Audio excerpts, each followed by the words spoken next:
본문의 말씀 의지해서 죄의 늪이라는 제목으로 말씀을 좀 나누도록 하겠습니다.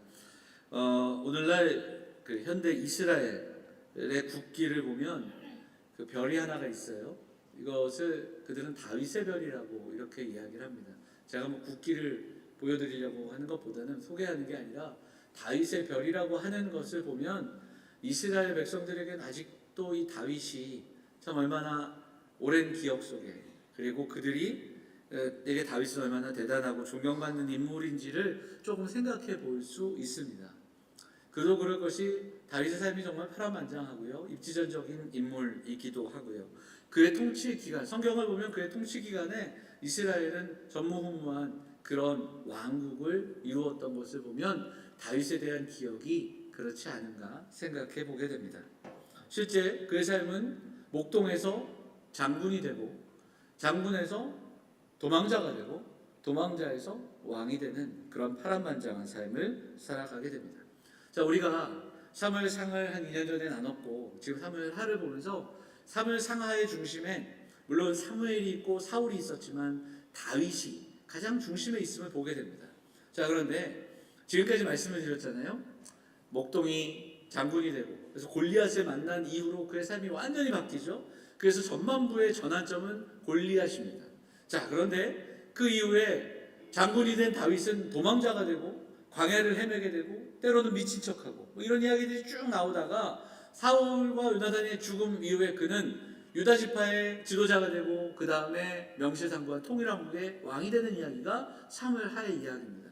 야, 그러면 이제 그는 정말 이제 그 고생 다 끝나고 왕이 됐구나, 정말 그는 이제 행복한 그 삶을 살아가게 됐구나라고 생각하겠지만, 다윗의 삶은 사실 후반부가 더 참 힘들고 슬픈 인생이라는 것을 기억하게 됩니다. 그래서 앞으로 나누게 될 사무엘하를 보면 다윗의 인생은 오히려 왕이 되기 전에 그때가 좀 더 낫지 않았는가 그런 생각을 하고 다윗도 스스로 그렇게 고백하는 그런 장면들이 여러 번 나옵니다. 예를 들자면 다윗이 왕이 된 이후에 어머니가 다른, 그러니까 왕비가 여러 명 있었고 아들들이 많잖아요. 그 아들들, 자녀들의 문제가 복잡합니다. 한 아들이 자신의 동생을 범하고, 그리고 그로 인해 아들들끼리 싸우고 죽이는 그런 일들, 심지어는 아들이 아버지를 내쫓고 아버지를 죽이려 하여 다윗은 또 도망자의 신세를 노년에 겪게 되는, 그래서 다윗의 시편이 후반부의 배경을 갖고 있는 시편이 더 애절하고 더 속상합니다. 왜냐하면 내가 겪는 고난, 이것은 내가 지금 도망자로 살아가는 삶과는 또 다른 자녀, 가족의 문제는 이건 더 고통스럽기 때문입니다. 그래서 인생의 후반부가 더 참 비극이 많은데, 그런데 그 중심에 하나의 사건, 그래서 전반부의 전환점이 골리앗을 만난 그 장면이라면 후반부의 전환점은 바로 밧세바를 만난 장면이다, 이렇게 정리할 수 있습니다. 이게 사무엘 상하의 두 번의 만남, 두 번의 전환점, 이렇게 이야기를 할 수 있는데요. 자, 그로 인해서 다윗의 가문에 영원히 칼이 떠나지 아니하리라, 이 저주까지도 경험하게 됩니다. 칼슨이라는 학자는 이 장면을 이렇게 설명합니다. 축복 아래에서의 삶에서 저주 아래에서의 삶으로의 전환점이다, 이렇게도 이야기합니다. 그만큼 이 밧세바의 사건이 그날 스캔들로, 해프닝으로 끝나지 않았다는 것을 말하고 있는 겁니다. 자, 오늘 우리가 22절부터 읽었는데요, 11장 1절 한번 보겠습니다. 1절 한번 볼까요? 11장 1절 읽겠습니다. 그 해가 돌아와 왕들이 출전할 때가 되매 다윗이 요압과 그에게 있는 그의 부하들과 온 이스라엘 군대를 보내니 그들이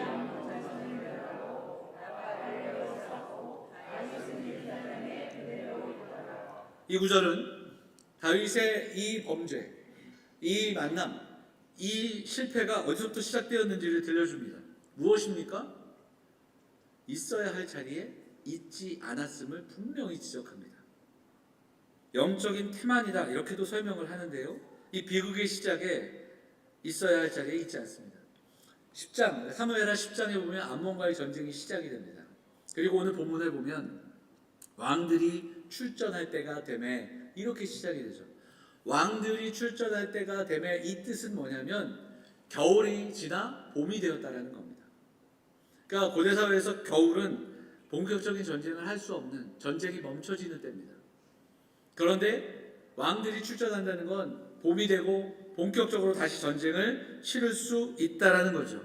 분명하게 왕들이 출전할 때가 되매 이렇게 이야기합니다. 자, 그런데 다윗은 어디에 있습니까? 성경의 저자는 다윗이 출전하지 않고 다윗은 예루살렘에 어떻게 그대로 있더라, 이렇게 1절이 시작이 됩니다. 이것은 다윗이 가야 할 곳을 가지 않았다는 뜻이 여기에 있습니다. 짚고 넘어갈 것이 있다면 이스라엘이 치르는 전쟁은 단순한 싸움, 단순한 영토의 확장이 아닙니다.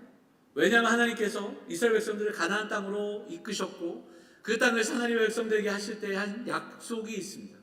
그리고 그 땅에서 하나님을 대적하고 죄악으로 살아가는 그 족속들을 하나님이 이스라엘을 통해 도구 삼아 하나님이 그 땅을 하나님 나라로 삼으시는 이야기가 앞서 출애굽기 2하, 사사기 그리고 사무엘로 이어지는 이스라엘의 이야기입니다. 이스라엘은 하나의 도구. 그래서 이스라엘은 이 전쟁을 어떻게 감당해야 하는가? 사명으로 감당해야 한다는 겁니다.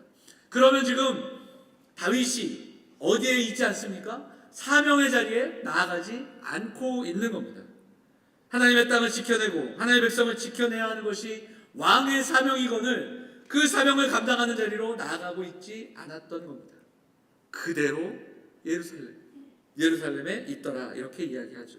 한 가지 더, 전쟁을 통해 이스라엘과 다윗은 하나님의 은혜를 정말 많이 경험합니다. 그러니까 전쟁이 단순하게 위험하고 또 목숨을 걸고 또 여러 가지 어려움이 있는 곳이긴 하지만 다윗은 자신의 시편을 통해 수도 없이 하나님의 은혜와 하나님의 도우심과 하나님의 함께하심을 노래했고 선포했습니다. 그 전쟁은 그냥 하는 전쟁이 아니라 하나님이 함께하시는 자리였습니다. 그런데 다윗은 너무나도 그 은혜에 익숙했는지 이제 그 자리로 나아가지 않습니다. 기대도 없고 그리고 또 설렘도 없고 그냥 부하들이 알아서 나아가면 승리하겠거니 하는 마음이지 않은가, 그런 생각을 하게 됩니다. 자, 성경은 오늘 1절은 그렇게 시작이 됩니다. 왕들이 출전할 때가 됐는데 다윗은 어디 있습니까? 예루살렘에 그대로 있더라. 이 이야기를 들려주면서 이 11장이 시작이 되는 겁니다. 마땅히 있어야 할 자리, 그 자리에 있지 않았던 테마는 그 인생에 틈을 벌리고 그 틈으로 죄가 들어오기 시작하는 겁니다. 자, 이어지는 장면들은 우리가 뭐 다 읽진 않겠지만 여러분 너무나도 잘 아는 장면입니다. 그 전쟁의 때 출전하지 않은 다윗이 궁궐을 거니다가 밧세바를 보게 됩니다. 그리고 그 여인을 궁으로 불러들이고 그녀와 잠자리를 함께 합니다. 한 번의 해프닝, 한 번의 스캔들로 끝날 줄 알았던 이 사건은 이렇게 끝나지 않습니다. 왜냐하면 그 여인이 임신을 하게 됩니다. 누가 보아도 다윗의 아이이기 때문에 이것을 덮으려고 은폐하려고 다윗은 부랴부랴 우리아를, 그 남편을 불러들입니다. 근데 문제는 이 우리아가 전쟁 중인데 내가 어찌 나만 이 특혜를 누리겠습니까? 이렇게 이야기하면서 집으로 가지 않는 거예요. 그리고 전장으로 돌아갑니다. 그 이후 어떻게 됩니까? 이 우리아를 요압을 시켜서 가장 위험한 그곳으로 내몰게 되고 그리고 우리아가 죽게 되는 이야기가 오늘 11장의 이야기입니다. 그리고 여기서 끝나지 않죠? 오늘 본문의 마지막 보니까 장례 후에 뻔뻔하게도 밧세바를 데려다가 결혼하고 그 아이를 낳으며 그들은 행복하게 살았더라. 뭐 이렇게 끝이 나는 것 같습니다. 자, 여러분 어떻습니까? 우리가 알던 다윗과는 전혀 다른 다윗. 정말 처음 보는 모습, 충격받는 이야기입니다. 지금까지의 다윗의 행로와는 전혀 다른 사람으로 다윗을 보게 됩니다. 더 충격적인 것은 이후에 이 죄가 얼마나 확장되는가를 보게 됩니다. 하나님을 찬양하고 의지하고 신실함으로 그렇게 살아왔던 그 순간들이 있는데 그 다윗과는 전혀 다른 다윗을 만나게 됩니다. 그리고 이후에 살인까지도, 그러니까 살인을 교사하는 그런 자리까지도 이어지는 이 장면은 너무나도 충격적입니다. 여러분, 이것은 죄가 얼마나 무거운가, 무서운가, 심각한가를 우리에게 보여줍니다. 인간은 모두 죄인임을 성경은 선포합니다.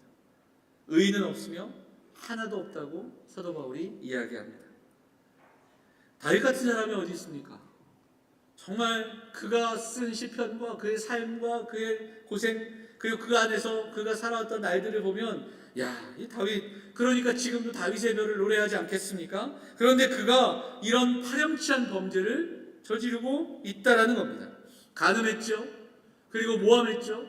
은폐하려고 했죠. 살인하려고 합니다. 이 복합된 범죄를 저지르는 겁니다. 여러분, 죄는 이토록 무서운 겁니다. 사람을 이토록 바꿔놓고요, 죄는 전혀 알 수 없었던 모습들을 꺼내게 하고요, 이전에 알던 그가 아닌 또 다른 사람을 우리가 보게 되는 것이 죄라는 겁니다. 죄의 무게와 죄의 영향력을 간과해서는 안 된다는 것도 우리가 생각하게 됩니다. 자, 죄에 대한 이야기를 좀 하죠.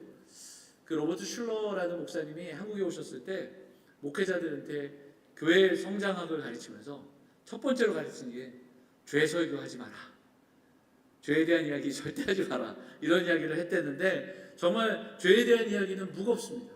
그리고 죄에 대한 이야기는 참 듣기 거북한 그런 이야기지만, 오늘 이 본문은 분명하게 죄의 무게를 우리에게 이야기하고 있기에, 첫째는 죄의 심각성을 우리는 간과해서는 안 됩니다. 죄는 정말 심각한 겁니다. 사도 바울은 로마서에서 이 죄를 이야기하는데, 제가 지금 말씀드린 죄는 다윗이 한 여인을 범한 하나의 행동을 이야기하는 죄는 아닙니다. 그 이전에, 그러니까 다윗을 이 죄를 범하도록 이끌었던 그 죄의 본질과 죄의 실체가 얼마나 무서운가를 성도들은 알아야 한다는 겁니다.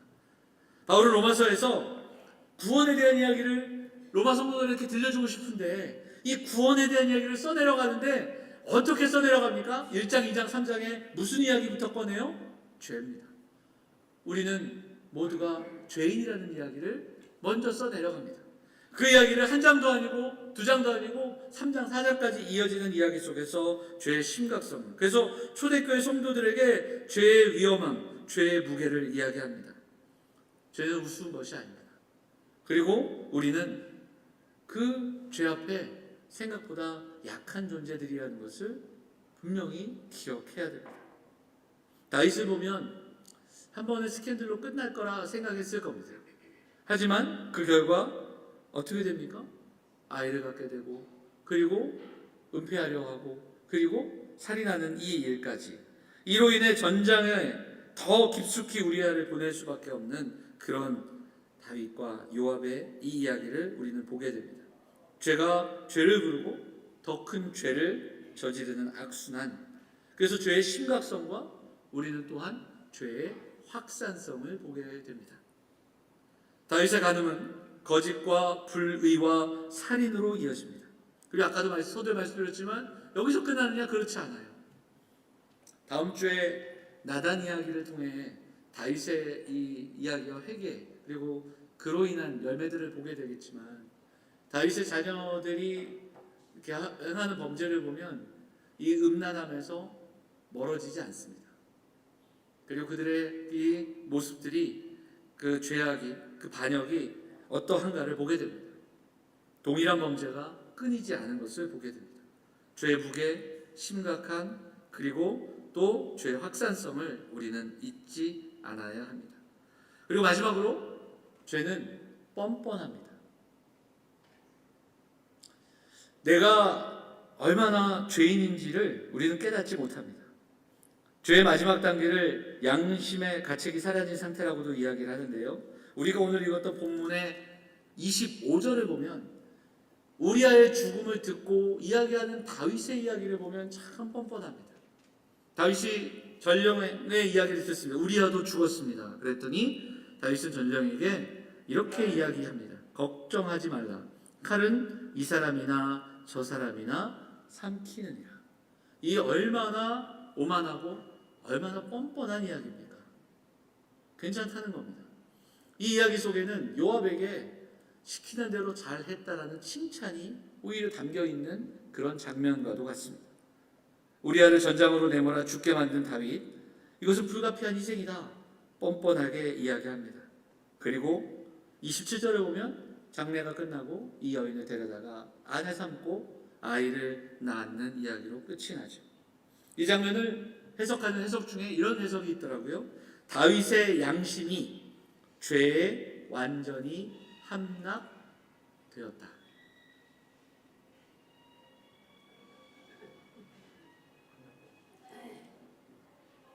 다윗의 양심이 죄에 완전히 함락되었다. 여러분, 우리는 어떻습니까? 그래도 우리는 다윗보다 나으니까, 그렇죠? 가늠하지도 않았고 살인하지도 않았으니 그렇게 와닿지 않는, 앞으로도 그런 일은 없을 것이다, 이렇게 장담할 수 있겠습니까? 여러분, 죄에 민감하고 죄를 경계하고 우리가 죄와 싸운다는 거, 이게 무엇인지를 한 번 더 생각해 봐야 됩니다. 죄는 이토록 심각하고 무겁고 확산되고 뻔뻔한데, 과연 우리는 이것을 내 결단과 내 결심과 그리고 내 의지로 이겨낼 수 있는가? 그렇지 않음을 우리가 먼저 알고, 그리고 오늘 말씀을 묵상하면서 한 번 더 생각해야 됩니다. 로마 3장에 보면 사도 바울이 이런 이야기를 합니다. 바울은 이야기를 하죠. 모든 사람이 죄를 범하였음에 하나님의 영광에 이르지 못하더니. 여기서도 마찬가지입니다. 사람이 잘못했던 실수와 한 번의 잘못과 그리고 그런 행위가 아니라 그 행위를 일으켰던 우리 안에 있는, 우리를 부패하게 만든 그 죄의 실체를 이야기하고 있다는 겁니다.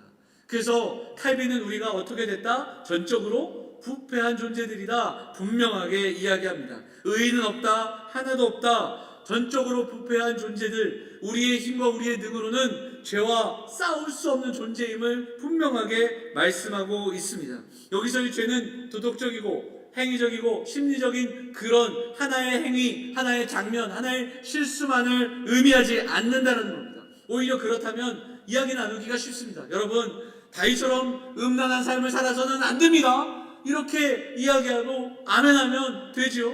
여러분, 음란한 마음도 갖지 말라고 했어요. 이겨내야 됩니다. 깨끗한 삶을 위해 죄와 싸워야 됩니다, 이렇게 얘기하고 아멘 크게 외치고 우리의 삶으로 돌아가서 승리할 수 있다면 얼마나 좋겠습니까? 그러나 여러분, 그렇지 않습니다.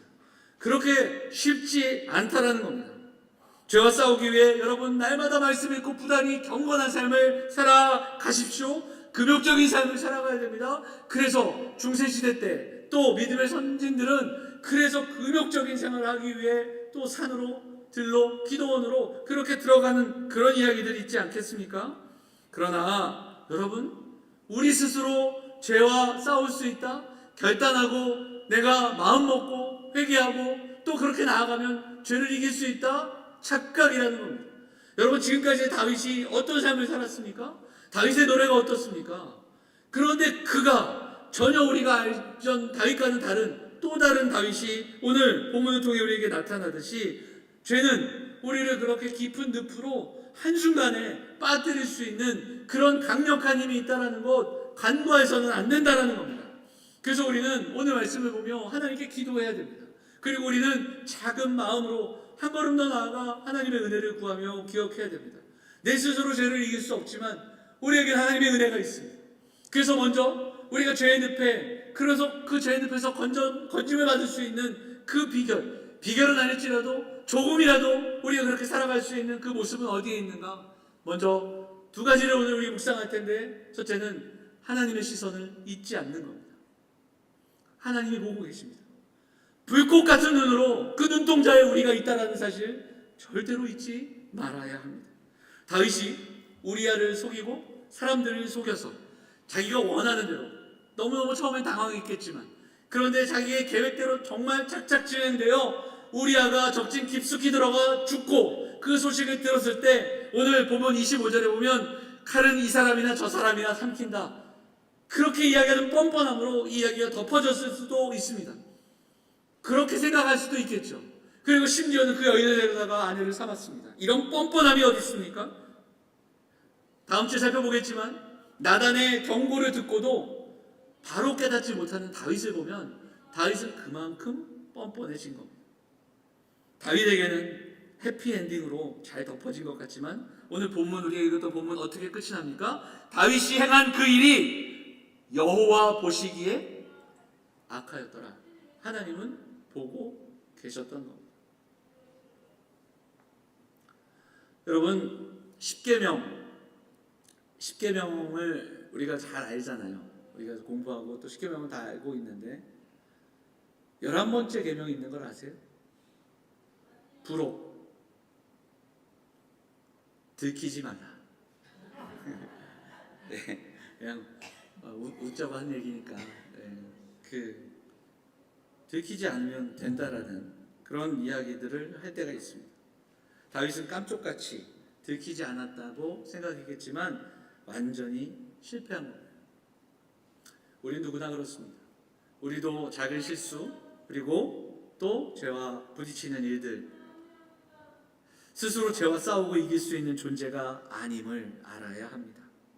하나님 앞에서, 하나님의 시선 앞에 하나님이 바라보고 계심을 잊지 않고 기억하고 하나님을 향해 그 시선을 두며 살아가는 성도들이 되어야 할 줄 믿습니다. 여러분, 창세기 39장 보면 요셉이 나와요. 요셉의 이야기를 보면 또 이런 장면이 나오죠. 요셉이 가족들에게 버림받고 노예 생활하다가 인정을 다 받아요. 그래서 인정받는 종이 되잖아요. 근데 그 다음에 어떤 유혹이 찾아옵니까? 보디발의 아내가 계속 꼬드기는 거예요. 유혹을 합니다.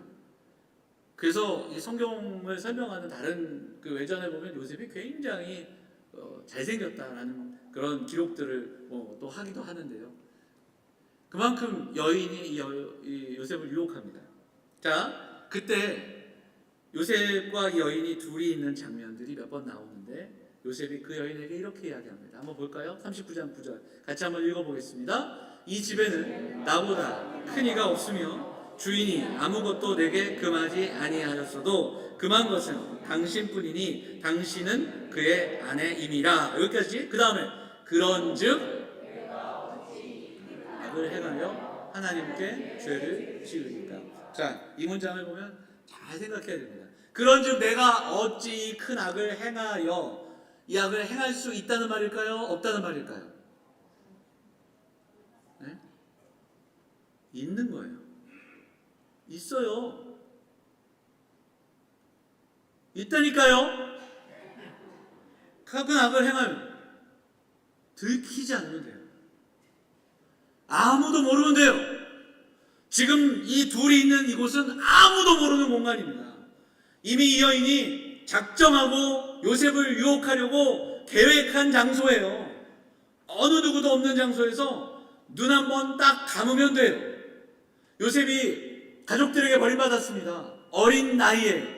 그리고 어린 나이에 타국에 와서 종살이 하다가 지금 아마 나이가 청년기가 될 때 얼마나 혈기왕성한 때예요. 외롭고 그리고 혈기왕성한 때에 그 주인의 여인이 이 요셉을 유혹합니다. 왜 할 수 없어요? 아무도 모르면 되지. 들키지 않으면 되지. 그런데 그 다음이 중요합니다. 그런데 요셉이 이야기해요. 이 집에 나보다 큰 이가 없어요. 왜냐하면 요셉을 신뢰하고 주인이 모든 것을 맡겼다고 하잖아요. 그래서 금한 것은 당신뿐이니 당신은 그의 여인입니다. 이렇게 얘기했다면 이 문장의 끝에 내가 이 큰 악을 행한다면 누구에게 미안한 거예요? 주인에게 미안해야죠. 근데 요셉은 주인님께 죄를 지으리까 그렇게 얘기하지 않아요. 마지막에 뭐라고 합니까? 하나님께. 주인이 모르게 깜짝같이 아무도 모르게 들키지 않을 수는 있겠지만 하나님은 속일 수 없다는 걸 요셉은 알고 있는 거예요. 요셉은 아무도 모르는 이 그 방에서, 그 공간에서도 누구를 기억해요? 하나님을 기억했고 하나님의 시선을 기억하고 있다라는 겁니다. 아무도 모르면 됩니다. 들키지 않으면 됩니다. 하지만 하나님이 보고 계시기에 할 수 없다라고 이야기하는 요셉의 그 이야기를 우리도 듣게 됩니다. 여러분, 이후에도 계속해서 이 유혹은 계속됩니다. 이렇게까지 이야기했는데도 집요하게 괴롭힙니다. 나중에 요셉이 아무 말 못하고 도망가요. 도망갔다가 어떤 모함을 받습니까? 오히려 모함받아 감옥에 갇히게 되는 이야기가, 억울한 옥살이 이야기가 요셉의 이야기입니다. 죄는 무겁습니다. 죄는 생각보다 강하고 우리는 약합니다. 요셉이 도망갈 수밖에 없는 거예요. 죄가 우리 안에서 꿈틀꿈틀할 때 도망가라고 그렇게들 이야기하는 것을 보면, 그래서 우리가 기억할 것은 내가 어떻게 죄를 이겨야 할까? 내가 죄를 싸워야지. 이 마음보다 먼저 중요한 것은 오늘 우리가 살아가는 삶을 바라보시는 최후의 청중 하나님을 기억하고 하나님의 시선을 잊지 말고, 아무도 없는 그곳에서도 하나님이 알고 계시고 보고 계심을 잊지 말고 살아가는, 하나님 앞에 살아가는 고랑대오의 삶을 살아갈 수 있는 사랑하는 성도들, 영혼의 가족들 다 되시기를 주의 이름으로 축원을 드립니다. 사랑하는 여러분, 죄의 무거움과 죄의 심각성을 깨달으며 우리가 그럼에도 불구하고 이 죄와 맞부딪히고 그 죄를 또 이겨내기 위해 필요한 것, 하나님의 시선이라고 이야기했다면, 또 하나는 이것도 우리가 너무나도 당연한 말이지만 무엇보다 죄보다, 세상보다, 그 어떤 것보다 하나님을 더 사랑하는 삶, 하나님을 더 갈망하는 삶. 그래서 이렇게 주일마다 모여 예배할 때 주님을 갈망하고 주의 은혜를 소망하고, 그래서 하나님 오늘 은혜 주시기를, 우리 하나님 나와 함께 하시기를, 하나님의 영광을 바라볼 수 있기를 소망하며 예배하고 기도하는 사랑하는 성도들이 되시기를 간절히 바랍니다. 죄와 싸우는 것이 아니라 먼저 하나님이 우리에게 주신 복음, 하나님의 은혜를 기억하고 그 은혜에 붙들린 삶을 살아야 됩니다. 브라이언 채플이라는 목사님이 우리가 죄를 짓는 이유는 하나님보다 죄를 더 사랑할 때, 반대로 이야기하자면 죄를 이길 수 있는 때는 언제입니까? 세상이나 죄보다 하나님을 더 사랑할 때라고 이야기합니다.